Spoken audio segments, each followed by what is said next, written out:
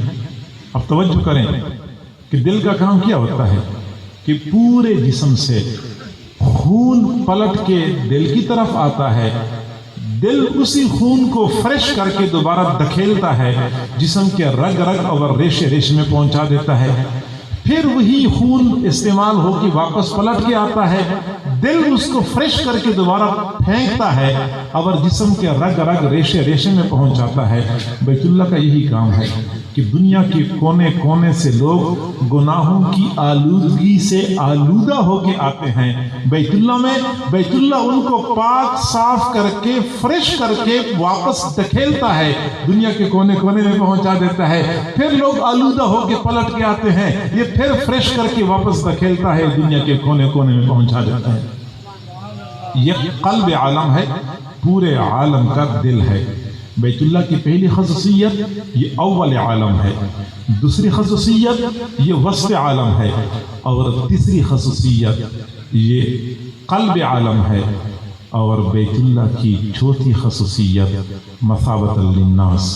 وَإِذْ جَعَلْنَا الْبَيْتَ مَثَابَةً لِلنَّاسِ، جب ہم نے بیت اللہ کو لوگوں کے لیے بار بار لوٹنے کی جگہ بنائی۔ مثابہ کہتے ہیں لوگ بار بار لوٹ کے آتے ہیں۔ آپ لوگوں نے لوہے کو اپنی طرف کھینچنے والی مقناطیس کو تو دیکھا ہوگا، مقناطیس جہاں کہیں بھی ہوتی ہے لوہا قریب رکھو گے لوہے کو اپنی طرف کھینچتی ہے، ایسی ہی بیت اللہ لوگوں کے دلوں کو اپنی طرف کھینچنے والی مقناطیس ہے۔ کیا کشش اللہ رب العزت نے اس بیت اللہ میں رکھی ہے! دنیا کے کونے کونے سے لوگ کھچ کھچ کے بیت اللہ کی طرف آ رہے ہوتے ہیں۔ کتنے خوبصورت محلات، کتنے خوبصورت مکانات پوری زمین پر موجود ہیں۔ کوئی بندہ ایک مرتبہ دیکھ لیتا ہے، دوبارہ دیکھنے کو دل نہیں کرتا کہ میں ایک مرتبہ دیکھ چکا ہوں۔ اگر کوئی بندہ دو مرتبہ دیکھ لے تو تیسری مرتبہ تو بالکل دیکھنے کو دل نہیں کرتا۔ لیکن بیت اللہ میں ایسی کشش اللہ نے رکھی ہے، جو ایک مرتبہ دیکھتا ہے دوبارہ دیکھنے کے لیے زیادہ بےتاب ہوتا ہے، دو مرتبہ دیکھ لے تیسری مرتبہ بےتابی بڑھ جاتی ہے، تین مرتبہ دیکھ لے چوتھی مرتبہ زیادہ بے قرار ہو جاتا ہے۔ عام طور پہ لوگ یہ سمجھتے ہیں کہ ایک مرتبہ بیت اللہ کو دیکھیں گے تو سکون مل جائے گا، سکون نہیں ملتا، بے قراری اور بڑھ جاتی ہے، پھر اور بڑھ جاتی ہے، کسی کا جی اس کو دیکھنے سے بھرتا ہی نہیں ہے۔